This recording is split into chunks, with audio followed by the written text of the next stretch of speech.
سلام بچه ها، چند دانستنی در مورد هندوستان با من همراه باشین. هندوستان دومین کشور پر جمعیت جهانه با جمعیت 1,400,000,000 نفر.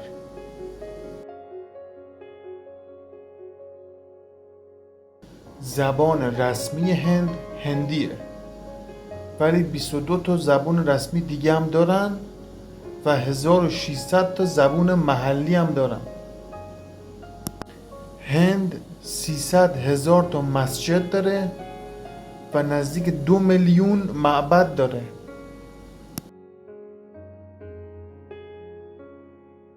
میدونستین اعداد 0 تا 9 مخصوص هندی ها هستش؟ یعنی اختراعات ریاضیدان های باستان هندی هاست.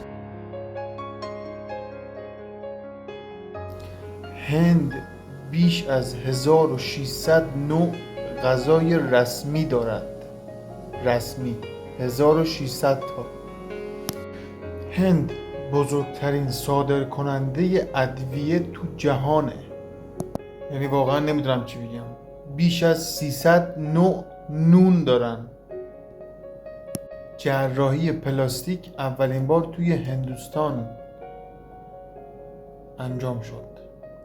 هندیا معتقدن گاوها حیوانهای مقدسی هستن و به آنها احترام میذارن. یعنی یه نفر اگه بهش فحش بده میرن از دست اون نفره شکایت میکنن. به همین راحتی.